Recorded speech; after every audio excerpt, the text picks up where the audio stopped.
السلام عليكم ورحمة الله وبركاته. سعد مساءكم جميعا, and I would like to welcome all of you to our second workshop, which is going to be about editing and revising skills presented by Miss Sarah Ansari. And we will keep the chat and the mic off until the end of the her presentation. Then we will open it for questions, Q&As in general. All right, Ms. Sarah, the floor is yours. Go ahead. Thank you very much, sir. Assalamu alaikum again, and hello and welcome everyone. Today we're going to talk about editing and revising skills. Why must we edit anything, and why must we revise? What's the significance? And are there some strategies that we can use? Tools that we can employ? Let's explore these and talk about related things during this workshop.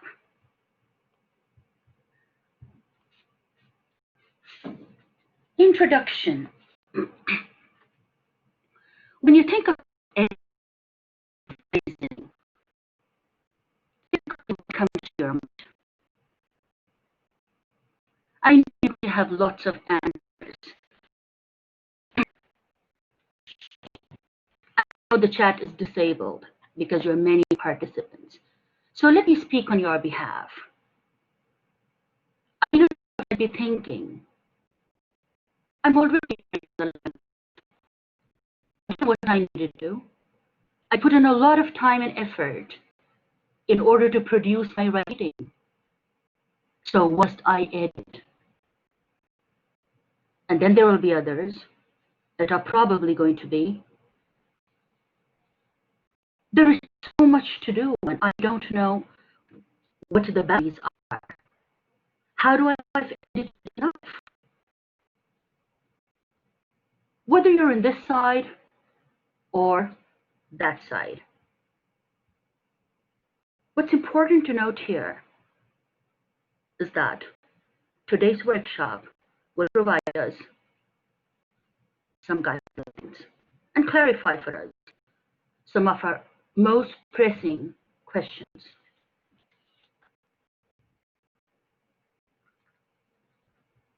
Is the network all right? I can see the screen lagging.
Sorry for technical issue. I think Ms. Sarah is encountering technical issues. So I think, yeah.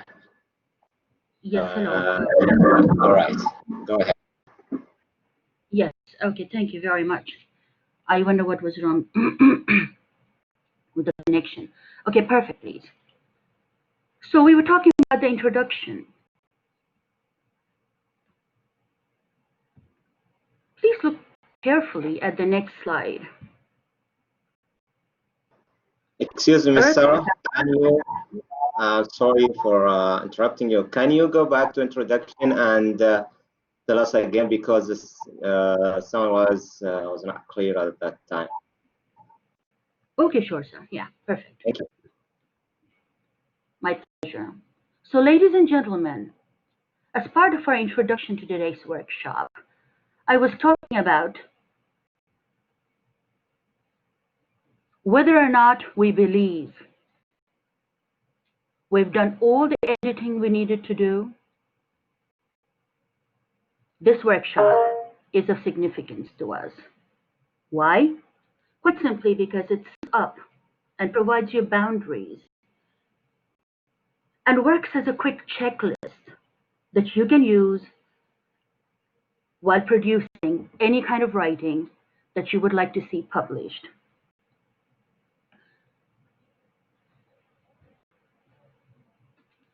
Please examine this statement. Earth without water is nothing. What do you think this means? Is the earth more important than water, or is water more important than earth? And if you were given a chance to edit this, how would you do it?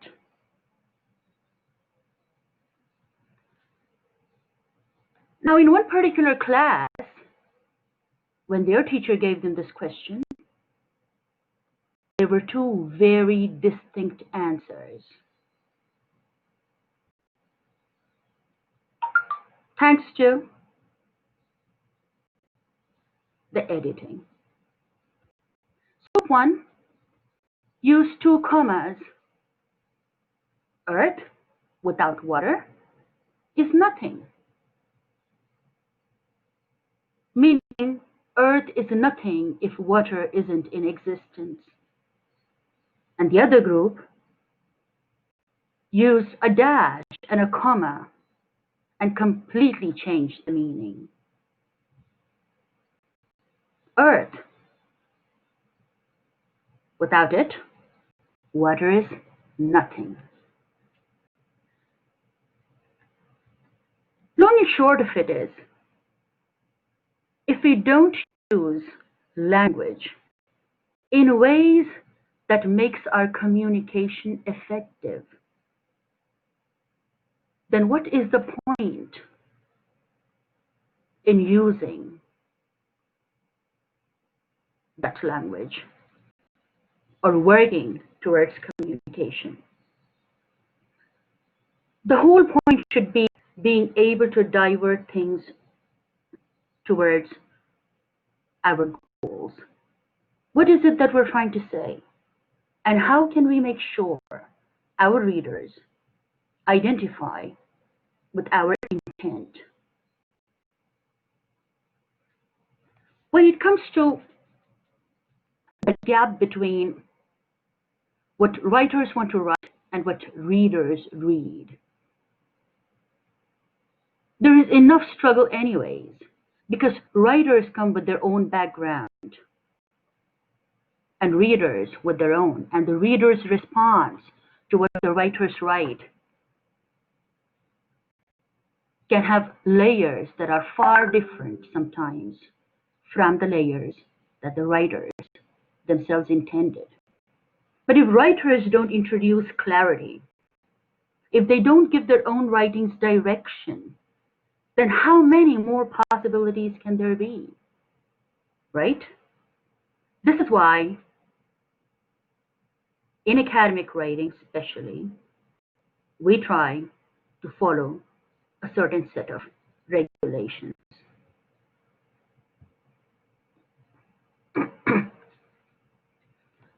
Now we're going to start with post writing. Post as in after. Why? Please remember that the job of editing and revising only starts after the completion of the product. You cannot be midway in your writing and already start to talk about reviewing and already start to talk about refining things. You need a finished product for that. Everything should be seen through to completion in order for the reviewing to start. So the first step in reviewing is after the last step in your writing.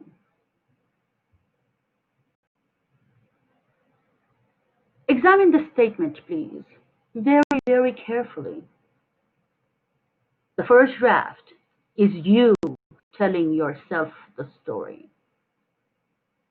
A very famous quote by an author of repute, Sir Terry, or Terry as people call him, Pratchett. Now, I can't stress enough on the importance of this quote.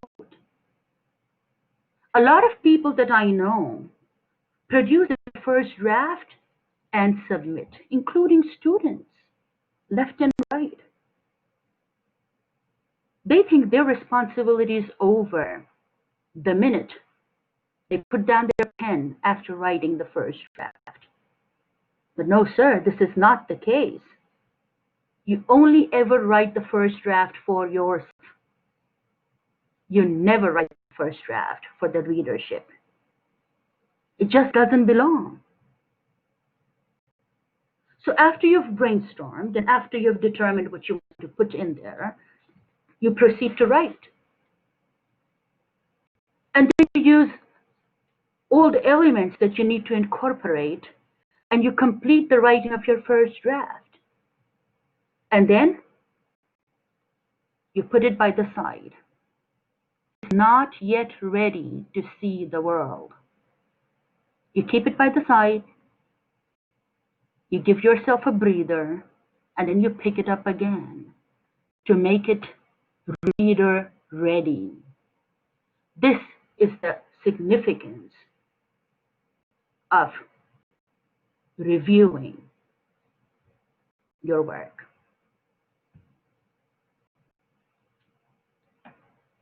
So what are we waiting for? Let's do.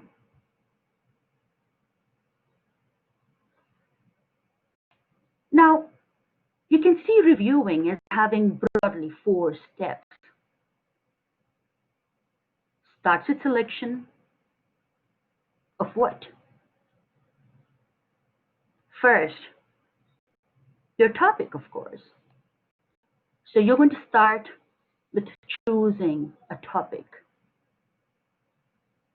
But you can't just write anything and everything of any topic. So you're going to have to narrow it down. You zero in on exactly what aspect of the topic you would like to address. And there, you get the boundaries for your content. Then you select what angle you want to give that narrowed down topic.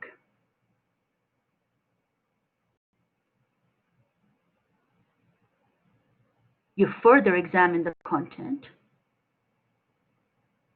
see what exactly belongs, choose your position, and then move to the next part. So the first part, selection. In the second step, you're going to see how this adds to your credibility. As an academic writer, your credibility should be of utmost importance to you, because whatever you do is going to be associated with your name. Your work will carry a tag and be used to identify you as a contributor. So you need to ensure there's authenticity. You need to be accurate. And you need to know how to relay what you would like to similarly, accurately. For this, you need to verify things and re-verify. Ask and consult if you aren't sure about something. And of course, you need to make sure You're giving credit to everyone who's contributed towards your work. So citations and references have to be included. And then you have to check out relevance. So your topic is interesting, and your content and position are clear, and everything's authentic, and you've verified it, and there's no scope for anything to go amiss. But if it's not relevant, if it's not updated, if it's not current, if it's not something that people can relate to, and if it is not persuasive enough, and where it needs to be actionable, if it can't be actioned, then is your work even worth what it was meant to be? No. So you need to make sure all the criteria behind relevance are also met. And after taking these very vital, even though they're painstaking, steps, you're ready to start working on the presentation. Over here by presentation, I do not mean a computer format wherein you're presenting your work. I mean seeing the writing through to publication stage. This is what I mean. So over here, you're going to sit down and start to edit. Please hold on any queries. Please hold any queries that you have. I will have some time to network with you at the end of the session, please. So I can see that, you know, someone occasionally raises their hand or only wants to say something, and then I would not like to change the settings, so I just find myself pretending I didn't see the raised hand. So we're going to edit our writing, and then please take note here. The first, the second, and the final drafts. So that means you're going to deal with this again and again and again.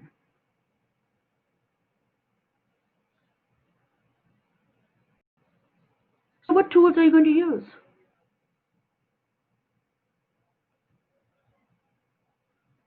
If you're tech savvy, as most of us are these days, you can go for software. There's so many editors out there, so many software, applications for helping us cite our references and so on and so forth. But also for those that are traditional, that still like using pen and paper, then yes, by all means, old tools like index cards and A4 sheets and post-it notes, along with a variety of stationery, definitely help. But you also need to have access to another kind of language, either universally acknowledged symbols or symbols that you create for your own self, because these are going to make your editing job easier. If you have issues with capitalization, for example, you can't possibly write capitalization all throughout. And maybe at first glance, it won't even catch your attention. So if you have another tool that will help you comprehend, you can just annotate, you can put marks or put symbols so that when you revisit, you're able to make needed amendments. Now, how actually does editing happen?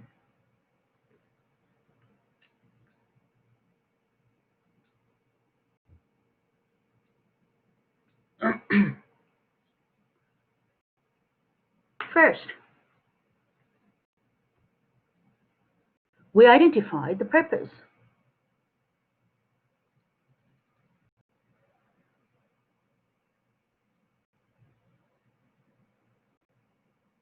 Without purpose, without identifying, without determining purpose, what is the purpose of our writing?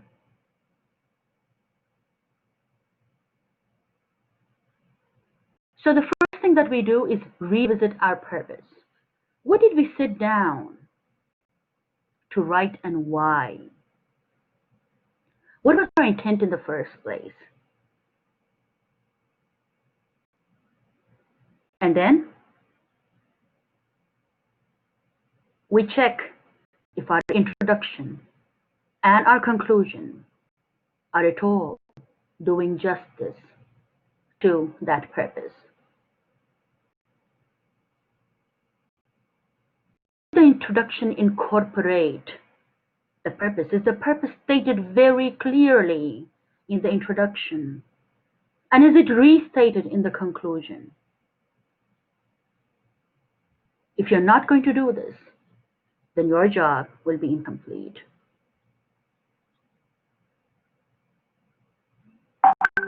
The second thing that you're going to target is ideas. Sure, since you've already written the first draft, you already know what the ideas are, right? But no.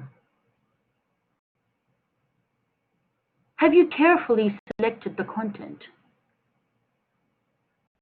Is there something that looks like an overdose? Is something scanty somewhere?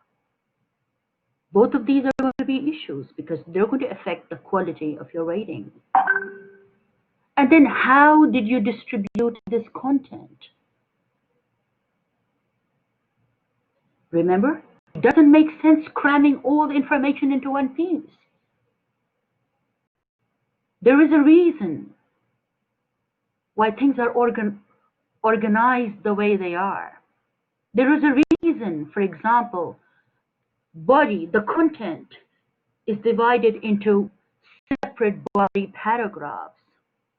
There is a reason we don't write anything new in the conclusion. There is a reason why we try to sum it all up in the manner that we do.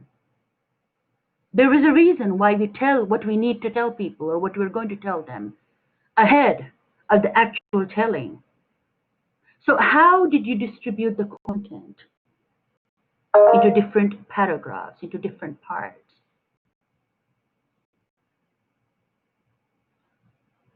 And then our third is going to be paragraphing techniques.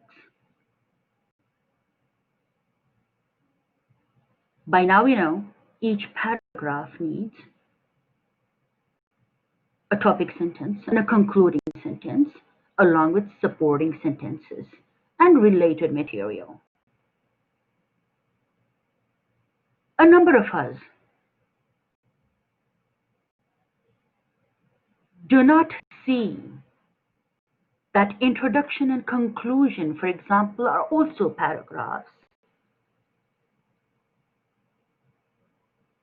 So you can't exactly have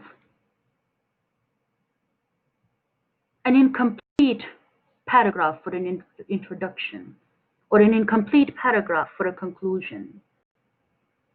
So all the paragraphs need to follow paragraphing elements, paragraphing techniques, and they need to do justice to those paragraphs. And then the last, but not the least, is the overall and paragraph-wise length. A lot of the times people think when we talk about length, people think all that matters is the overall word limit. Now, if you're talking in terms of an examination or from the point of view of publishing, it is true that the overall length is the most significant one. But to be honest, if you aren't considering the length of each paragraph within the main unit, then you're doing injustice to your own work.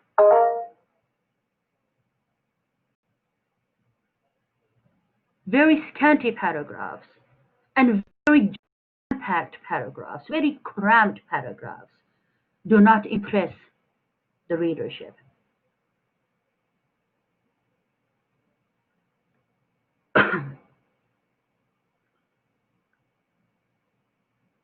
Over here, I would like to say to everyone who's attending, the layout of the slides seems to have gotten affected. Maybe because it's because of the change of interface. I hope it doesn't look very, it's not very difficult to follow. Hali, Muhammad, and everyone else who raise your hand, please give, and Mawada, whoever is raising your hand and whoever has raised their hand, please hold your questions for a bit, because I would not like us to interrupt the session. It affects the quality of the relay. We will have a networking session at the end. Same to you, Nawal. Okay, please wait, guys. Please wait.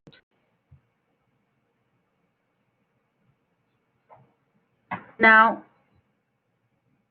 our next slide. What else do we want to consider in terms of editing? Let's start with words. When we talk about words, we need to consider several things.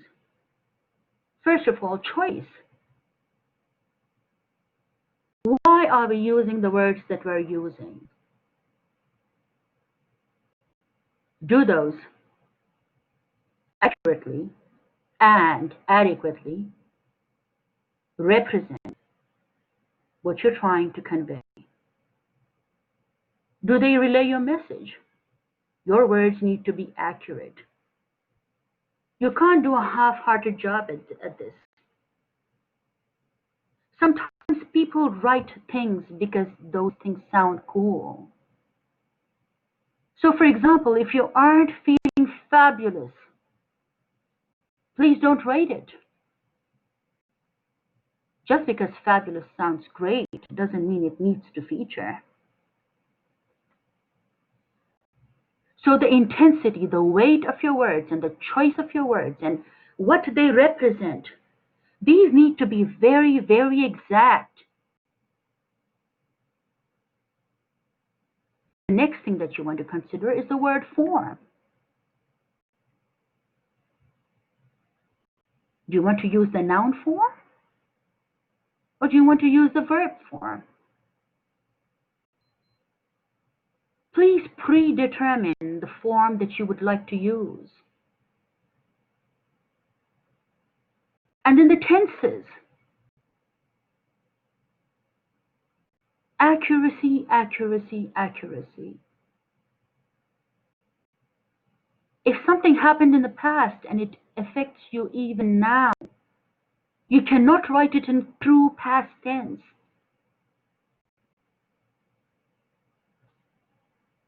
But most importantly, you need to be consistent. Apart from accuracy, that is. Because if you're constantly going to vary, then you're going to confuse the readership.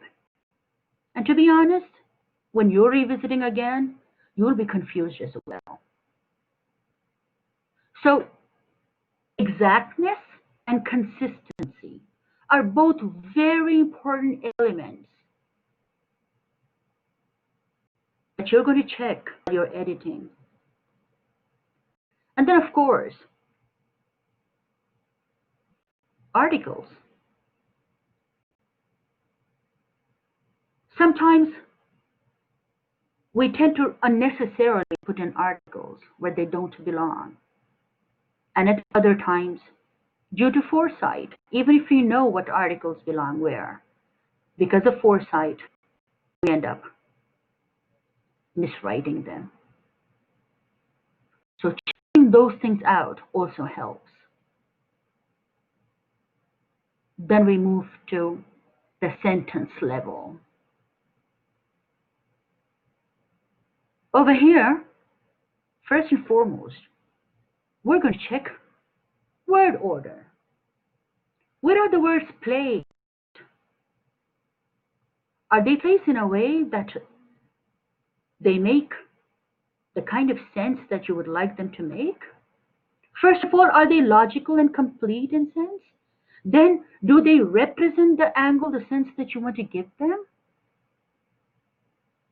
What about their length? You don't want your sentences to be very long because that's painstaking. You don't want them to be very short either, because that sounds very abrupt. It could also be very inconvenient.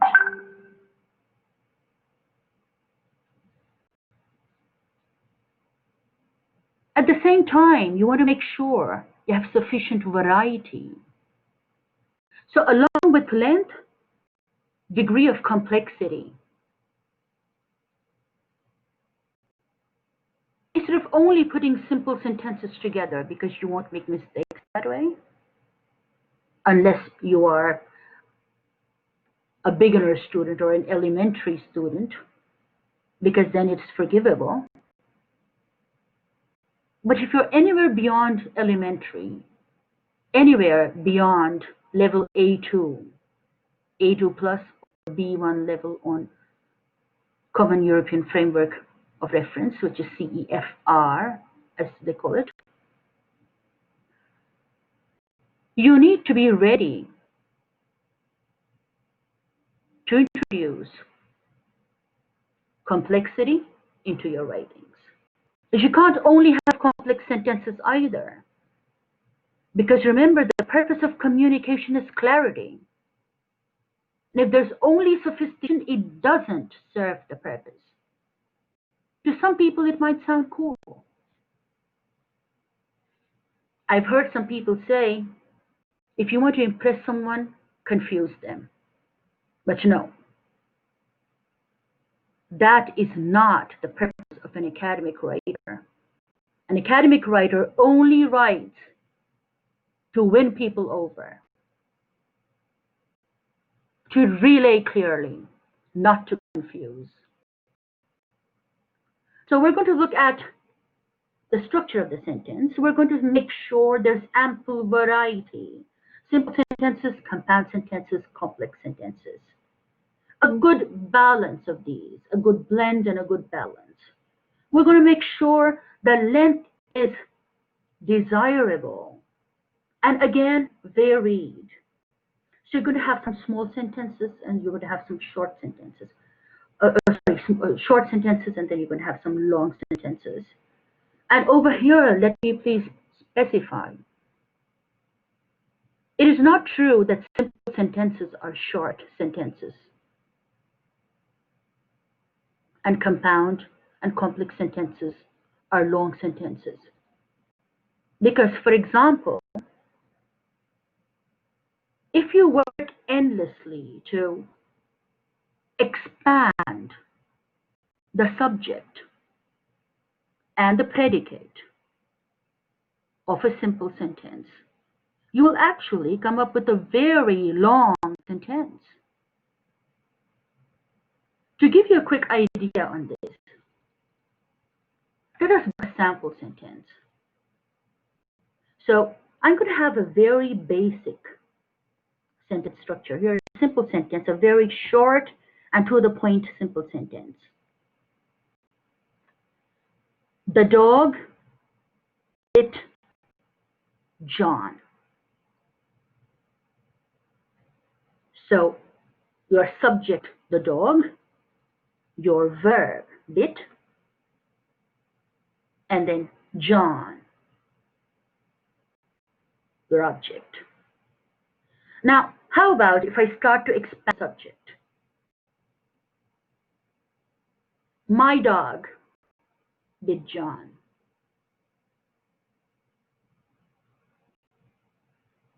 My retriever dog bit John.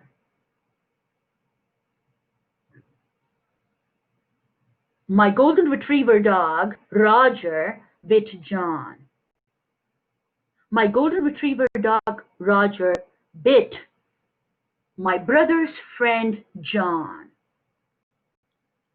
Do you see what I'm trying to demonstrate here? What I'm trying to say is that length and sentence complexity are not interconnected. So when you're editing, please make sure you're addressing both of these separately. Check for variety in sentence complexity first, and then check for sentence length next. And vary that part. Other than this, you're going to have to predetermine what voice you're going to use. Is it a narrative? Or are you talking about, sorry, how a process functions? So you need to predetermine the active and passive voices. And then, during your editing, very specifically target this. You also need to make sure there's agreement between your subject and verb in each sentence, of course. And then you need to make sure you haven't any run-ons or fragments, especially when we're dealing with long text, when we have a lot to write. It's very common to have bits and pieces left here and there. Maybe you wanted to remind yourself of an idea, and then due to oversight, you missed completing that idea or giving it some form. And then it stays on as a fragment. And at other times, maybe because you're so enthusiastic and so full, in full swing, you're not going to pause your thoughts, and then that's going to result in run-ons. Both of these, both of these can be detrimental to the quality of your workshop, of your writing. And then you want to address readability.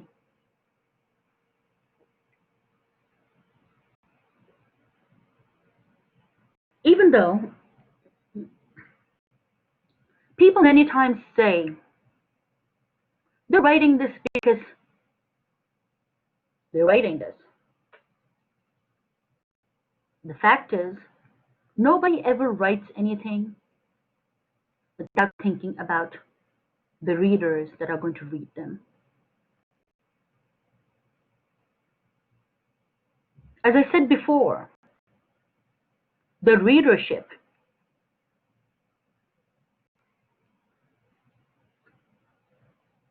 gives you the weight that you're looking for in order to validate your writing.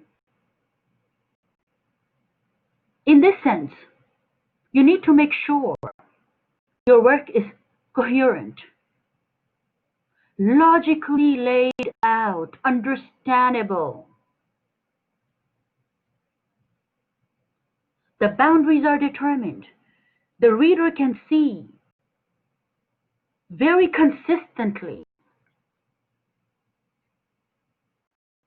that you've done what you needed to do in order to make things clear. And the reader should also see cohesion. Cohesion is what keeps your writing together. Think of cohesion as your tacket or your sticky tape. If you aren't going to put the different parts parts of your writing together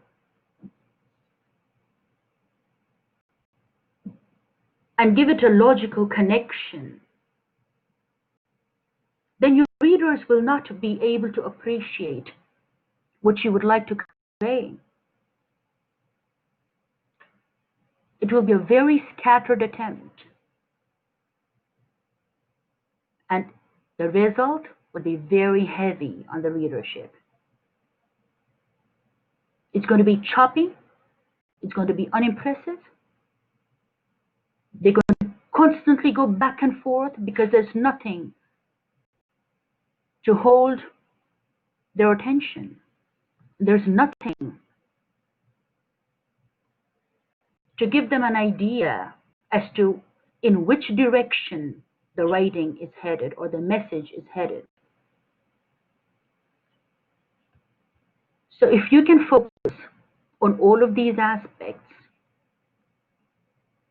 your sentences, words within those sentences, and coherence and cohesion, your writing is going to do its job.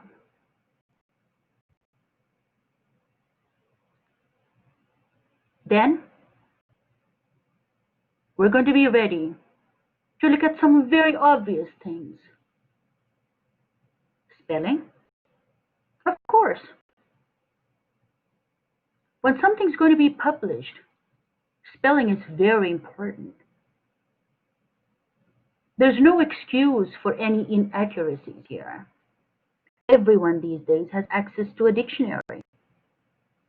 But of course, you're going to predetermine whether you're writing for an English journal or an American English journal, for example, because your spelling is going to vary. After determining that, you're going to use what is accepted in those circles as your correct spelling. And then, of course, you need to punctuate. Now, there are some punctuations that are flexible. For example, you can choose whether you want to elaborate the sentence and use additional punctuation like more commas or semicolons or colons and dashes, or you add to just right away want to put a full stop. So you're going to determine that. But you need to make sure whatever you're doing is sound practice. If you're not sure about what punctuation belongs, it's a good idea to revisit Punctuation 101. Capitalization, it's fixed. The harmless capitalization makes a huge difference. These days, with new words entering the dictionary every year, it's becoming very difficult to keep track of, for example, proper and common nouns. There used to be a time a lot of the things were very, very accepted as proper nouns. But now, because of their general use left and right, and coinage of new words, that weight is disappearing, and they're becoming common nouns. So, for example, if we don't capitalize our proper nouns, we risk losing, among other things, the value of our writing.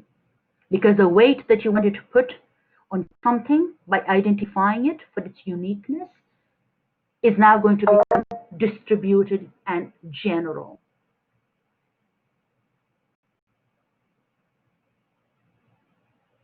What do I mean here? So, for example,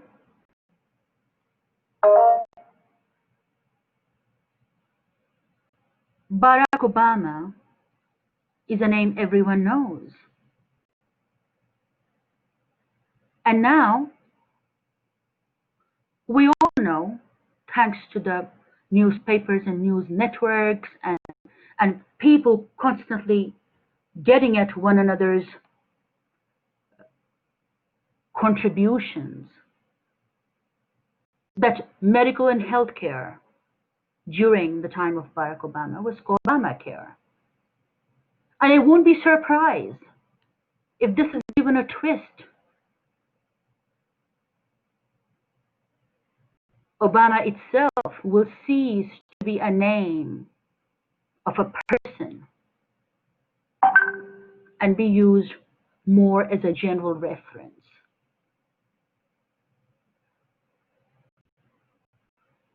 The next thing that we're going to look at is contractions. Now, contractions are there for a reason, right? They're there to make things easy. However, when it comes to writing, they're absolutely undesirable. We do not bring in contractions when we're doing academic writing. No, sirree, we do not. So instead of saying, I won't, you will actually need to say, I will not. I can't, I cannot. Right? I couldn't, I could not. So you're going to need to use the entire form and not the contracted form, not the shortened form, because that is not how academic writing works. Again, the purpose is academic writing needs to be very clear. That's the intent. Abbreviations are next. Now, in terms of abbreviations, we need to remember two things. In our form readings, in our academic writings, we can only use abbreviations that are known to everyone. So if they're not from a global list or something, or in whatever context you're functioning, a regional list, a global list, a guild list, or an organization's list, if it's not something that others identify with, you cannot use that abbreviation in your writing. And the second rule is, you will need to mention the full forms first, and then use the abbreviation, so that it is clear to the readership that there is no mistake in terms of identifying what that abbreviation stands for. So the first time you bring it in, the entire full form, along with the abbreviation. And then in subsequent times, the abbreviations are good enough. And the last point that you want to consider for this slide, in our third category of things to edit, is indentation. The spacing that you put before you start a paragraph. Now, I know a number of us are going to say, well, you know what? No one's doing that these days. Well, in general circles, no one's doing that these days. That's correct. But in academic circles, everyone's still expected to indent. Your academic writing will not find it getting its place on the pedestal if it doesn't follow regulations.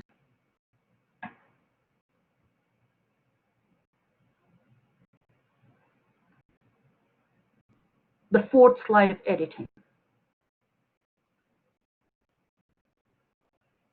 So 1, 2, and 8, right? Now what we're going to do next? Edit over? No. You can see if you're using any words that are generally overused. Now when we're talking, we like to use really and very, very casually and almost constantly. Basically, really, very, and the impact to our spoken form. But in writing, it's very awkward. As a matter of fact, they take the weight away from your writing because it gives the impression that you don't really have other words to use.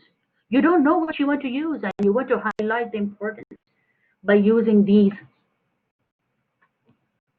outdated words. And in terms of creating an impact, you also need to think about what kind of impact you want to create. Everything can't be in long form all the time.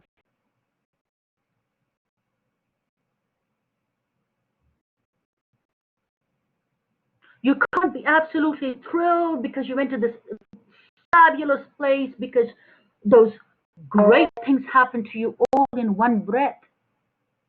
There's got to be some variation somewhere.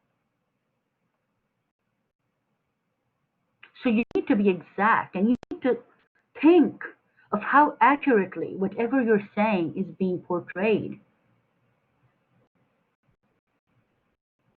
Whether you use weak forms or strong forms, please be sure these do justice to your message. And then, are we using any unnecessary words? If the thought can end, why would we want to unnecessarily lengthen it by using and? And if there is no cause and effect, why would we want to use so? There's no resultant. And then similarly, other words. So if a word doesn't belong, it has no business being there. If a piece of information similarly doesn't belong, it has no business being there. Just because you want to add more words, or just because we don't want to go back and fix it, we can't leave these unnecessary words hanging in midair. They're going to affect the quality of your work. And then, do you have your transitions and linking words in place? Remember in the previous slide we talked about cohesion. So how exactly do we make something cohesive?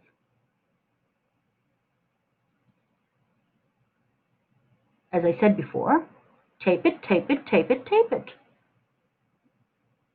When you start something, show that it's a start. When you end something, show that you're ending it. If you add something, showcase the addition. You compare, showcase comparison. You're contrasting, showcase that contrast. Reference to time and location, please bring it in. You want to emphasize? Do it. Lay that emphasis. Talk about your cause and result. Use it when you want to summarize, when you want to explain, when you want to elaborate, when you want to give examples. This kind of clarity is not an annoyance.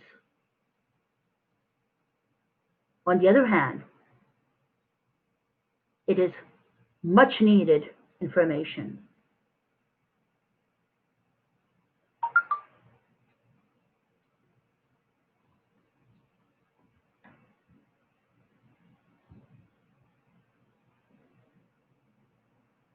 And our last slide. The fifth step that you want to take in terms of editing is taking care of plagiarism and addressing inaccuracies. Now, of course, if you don't want to plagiarize, you're going to need to credit the people from whom you benefited. Everyone whose ideas inspired you, everyone whose words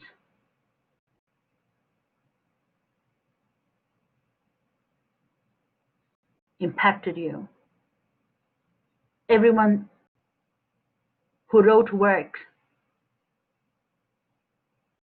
that you're finding yourself depending on or relying on or referring to, you're going to have to mention them. You're going to have in-text citations as well as a list of references at the end. And then to what extent can you borrow? As a rule of thumb, please make sure it is not more than 15%. All included. And then you're going to have to address inaccuracies. Is some information unverified? Is it outdated? If it's not current, it doesn't belong.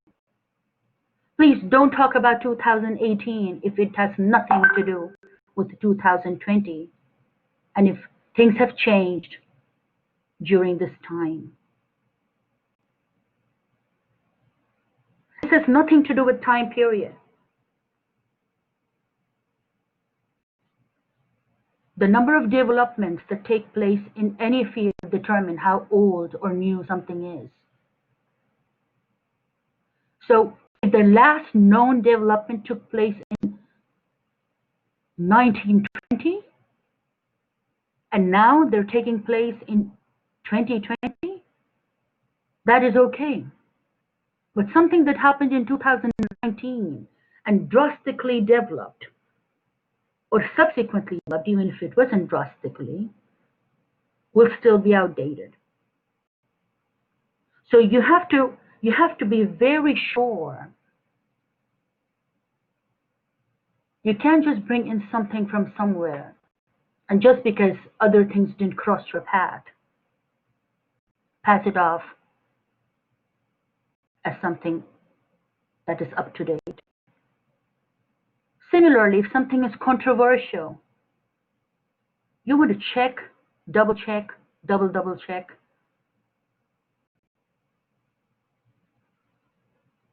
Consult, refer, verify, so on and so forth. You also need to make sure if there's a tendency to generalize. And with the media constantly bringing on inaccuracies, this is much needed. You can't generalize. You need facts, you need figures, you need facts, you need exact representations. There's no room for being judgmental. In the same sense, of course, you can't stereotype either. And then you need to think about ambiguity. Ambiguity means lack of clarity, either because you haven't furnished enough information, or because the information can be interpreted in different ways. So it's the same thing, but it can mean different things depending on from whose angle you're trying to understand this. So if the angle isn't clear, then your message is not going to find its place, because people are going to interpret it very differently. There's a very famous saying in my circles my cultural circles and historical circles that a philosopher of repute somewhere in south of Asia left behind hordes of followers, people in hundreds and thousands. He was that popular because he was an influencer of his time. Now, before his death, apparently, he left a will. And if you're thinking he didn't punctuate it or he didn't edit it for clarity, you are right. He didn't. The will was only 3 words: bury, not burn. Bury, not burn. Now, after his death, his followers had a very difficult time understanding that message. So they got divided into 2 groups. Just as we saw in our example at the very beginning, the first group said, and the philosopher's name was Kabir Das. The first group said Kabir Das meant bury, comma, not burn. As in, when I die, bury me, do not burn me.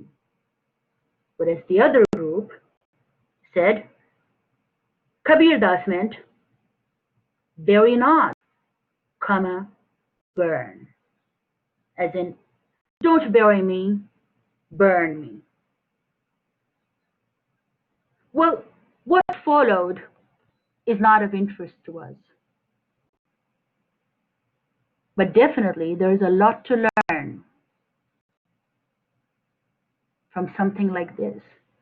Even great people sometimes leave behind greater mistakes. If it only remembered to give it the angle he wanted to give it, that confusion and chaos wouldn't have arisen. Thankfully for us, we're only academically writing. But we don't want that our contribution should be evaluated in the future and that people should be dissecting it and trying to take sides. We don't want that to be an outcome of our work. We want there to be clarity.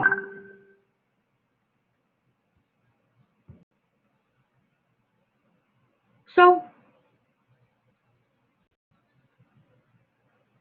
let's examine this writing.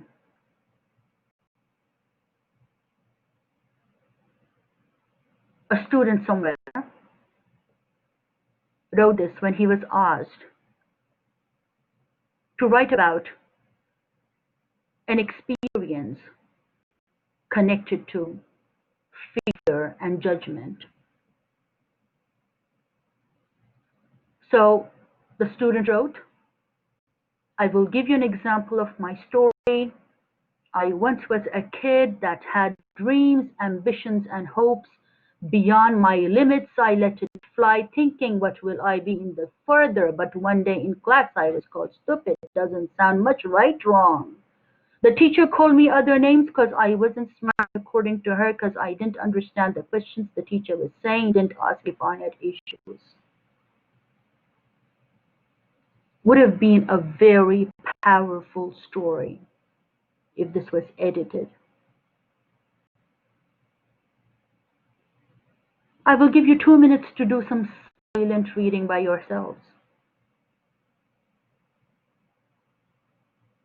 so that you can see for yourselves the potential this particular writing has.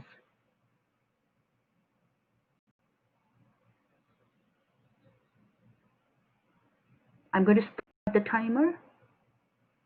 Please take 2 minutes to read the slide by yourselves silently. Our time starts now.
Yes, we're back.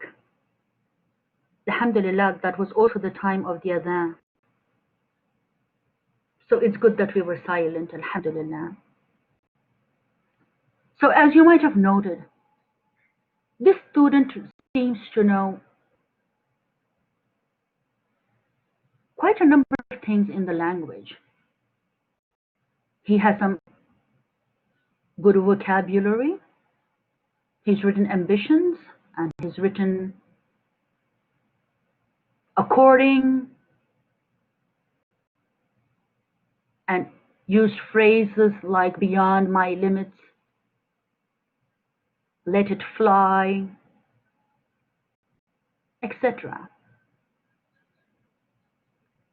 So all in all, the student looks like he has a good grip on the language.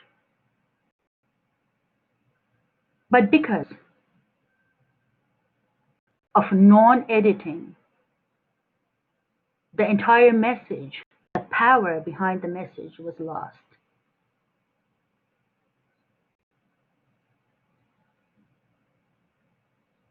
So for example, okay guys, the marks moved from their place. As I said, because of maybe the change of interface, maybe the version that I used, the word processor that I used to create is another version from the processor that our organizers are using to relay this, because the layout has overall gotten affected. Doesn't matter, but you can see the point. So for example, over here, I try to move or change the positions of once and was. So instead of I once was a kid, so I was once a kid. And then I also tried to insert or indicate that punctuations could be inserted in certain places. So even though they're a little bit more to the left, like maybe by about 2 or 3 characters, 2 characters, I think.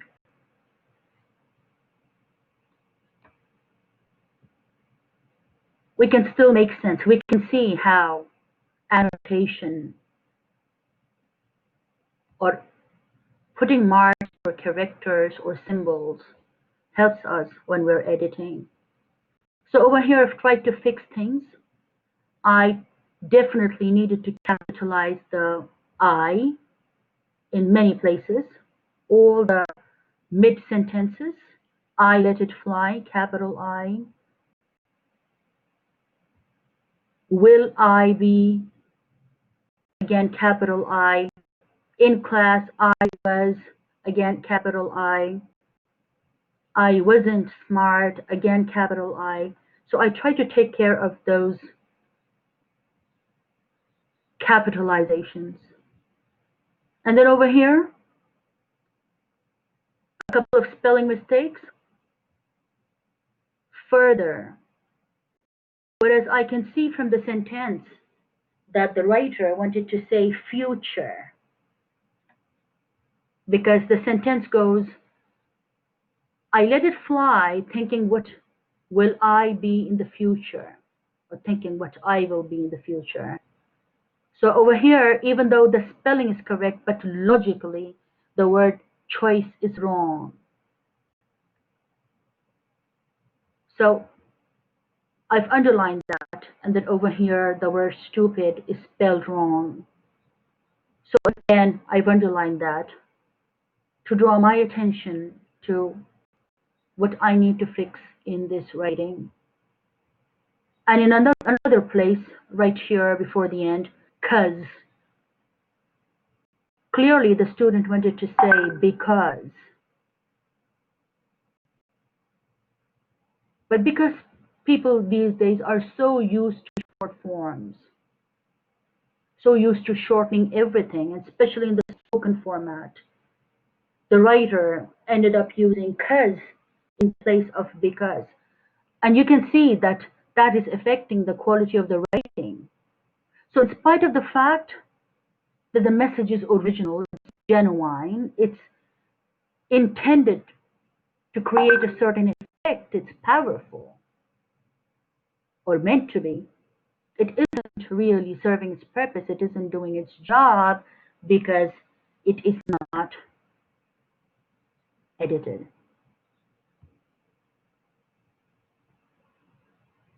Now, editing's done, let's revise. So what do you do here? You take all of those things into consideration, all the work that you did during your review stage, during your editing stage, and then you produce a second draft. Once your second draft is complete, you repeat the cycle. You check for all of those things again. Every single item on your checklist. Then, if you would like to, you produce a third draft. Otherwise, if a lot isn't amiss, if a lot doesn't need to be fixed, you sit with a peer, someone who is in the same situation as you, someone who's in the same boat as you, and someone who can contribute towards bettering the quality of your work. So you have to be very judicious here. You're going to sit with such a person, take their feedback.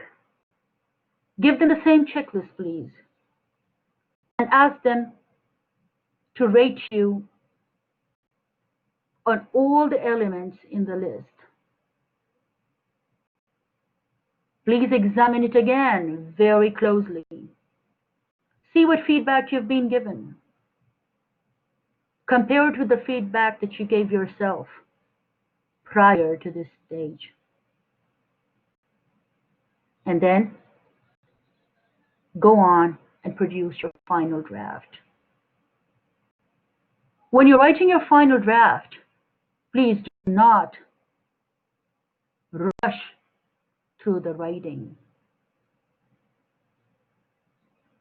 Your final draft needs to be a flawless piece.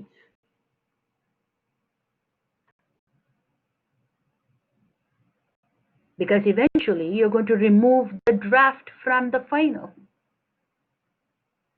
And it's going to be your final publishable piece.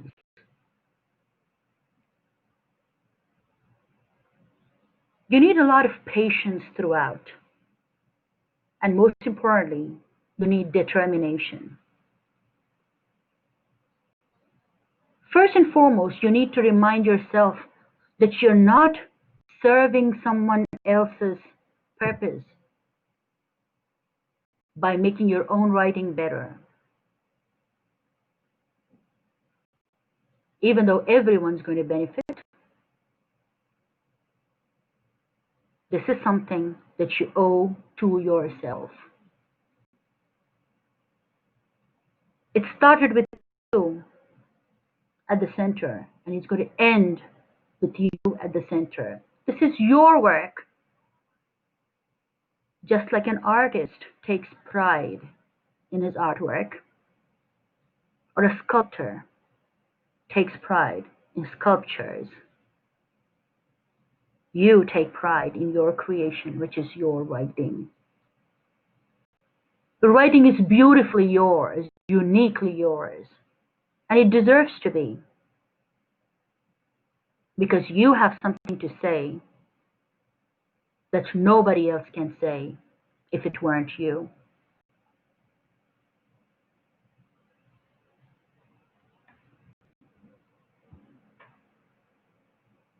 Now, let's recap. As we said, edit and revise. What are we going to look at? What aspects are we going to revisit? Is anything too small? Is it okay if you don't bother about variety in sentences? Is it okay if you don't check out usefulness of those articles?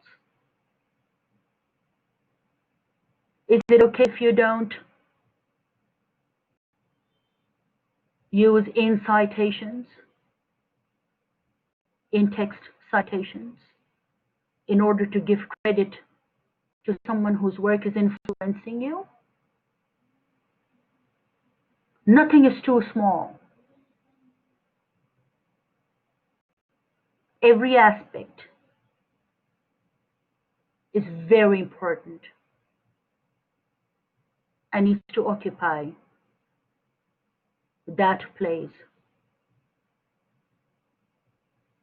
in your work. What about tools? What tools are you going to use? Keep your tools handy. If you're going to be using software, make sure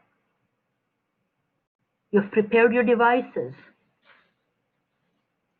that there isn't any conflict between applications, that your applications are allowed to work, that they're taken from authentic sources, because you want nothing to get in the way of your production of a quality piece of writing. If you're going to use traditional tools, please be sure you have your pens and pencils and highlighters and stuff all together in one place so that you're able to use things as need arises. Don't worry about how things seem to others. If it's creating a lot of mess, it's okay. The tangible mess is needed in order to clarify the abstract mess. Your head needs to be sorted out. Any number of attempts to do this are perfectly okay. They're desirable.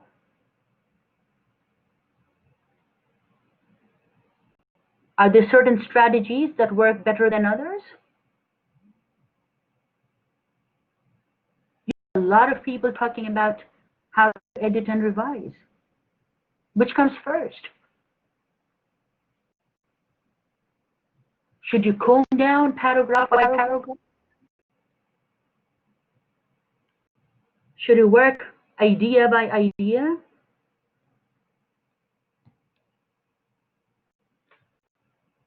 What strategies are you going to use? It is okay to customize things. You hear me today. Maybe you've heard other people previously. You're still going to hear other people next. See what works for you. For me, last comes first. I always start with the end in mind.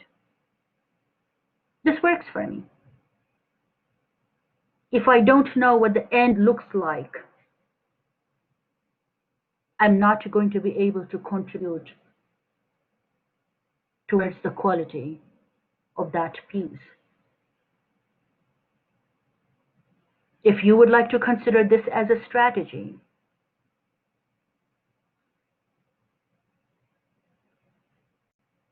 align the outcomes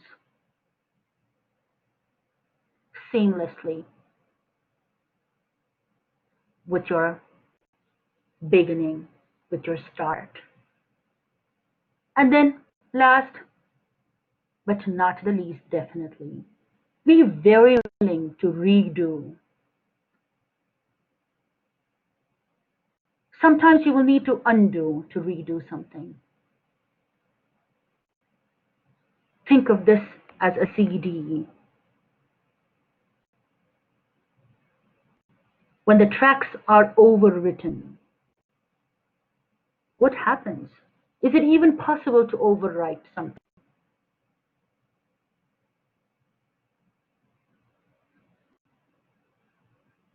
So if you can't add anymore, reset it all, format your disk, your writing, and do it all over again. If you follow these guidelines, I am sure your writings are going to be a pure joy and something that you can take pride in the years to come, in the many years to come.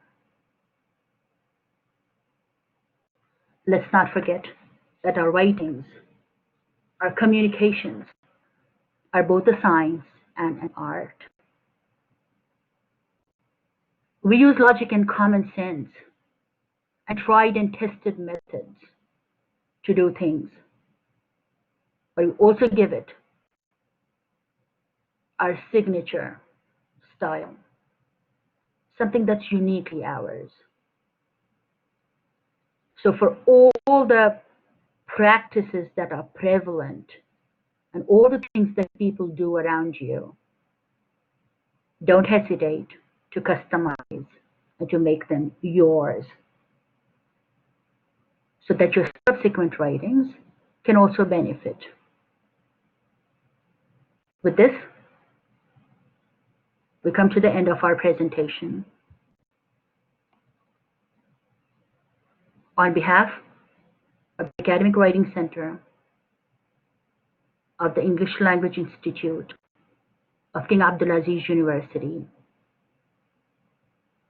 I'm Sara Ansari, thanking you for your attendance and kind and cooperative participation. I will now be available to network with you. Thank you very much. Back to you, Mr. Basim Al-Amri. All right. Thank you, Ms. Sarah, for this very informative and well-organized workshop and presentation. We'll have now about 10 minutes. Please, if you have any questions or inquiries or any comments, please raise your hand so we can take you like in order. So raise your hand. We'll open a chat right now, and please don't forget to complete this form. You see here.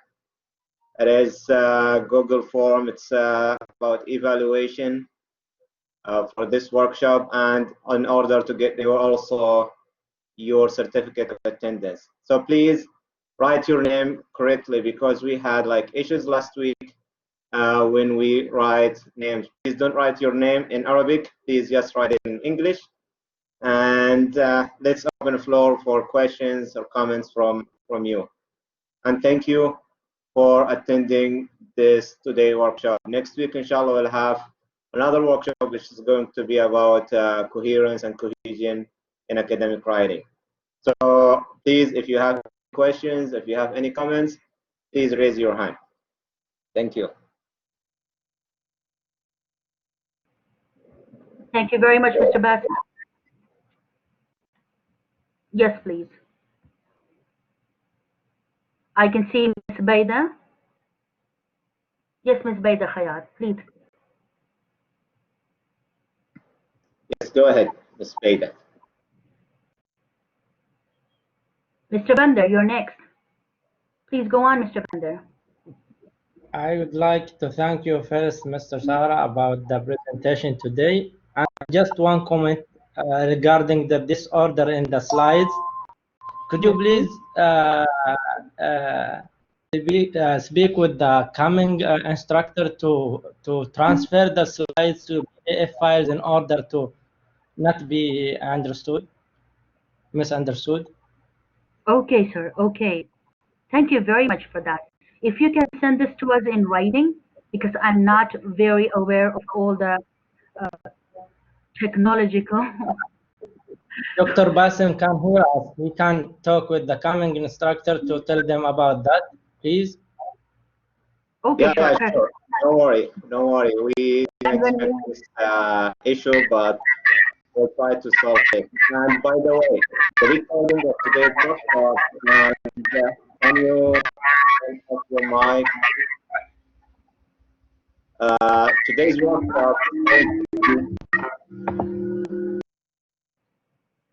Today's workshop is going to be available on our website in coming days, and also the slides also are going to be available online on our website. So check our website a couple days from now, maybe 2 days, 3 days from now, and we will upload everything, slides and the recording. And inshallah, next week we'll try to solve all of these issues. And please, if you have any questions, please raise your hand.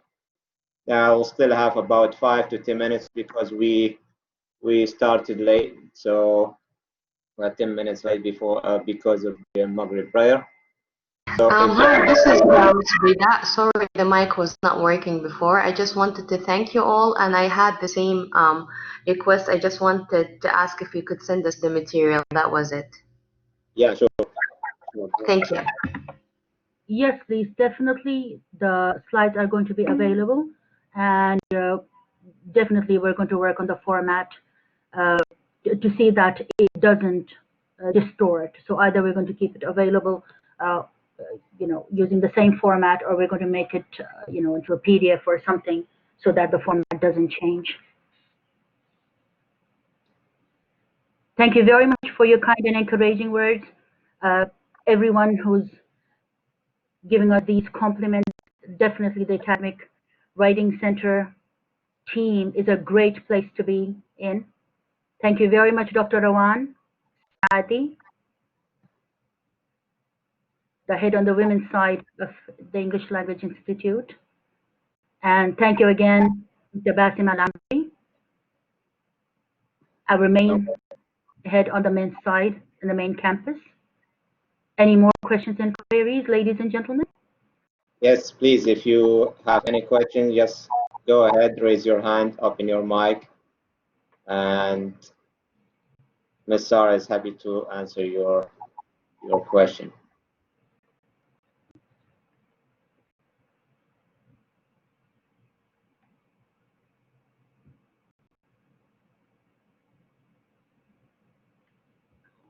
Please feel free to continue to network with us. It's okay if you don't have questions currently. If you do find that something comes up that you would like to see addressed, please do let us know.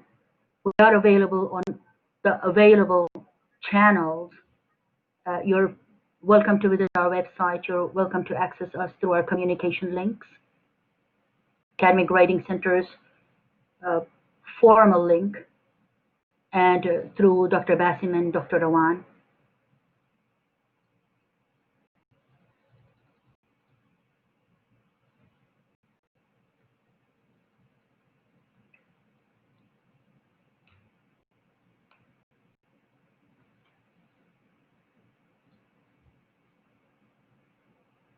Anything else, ladies and gentlemen?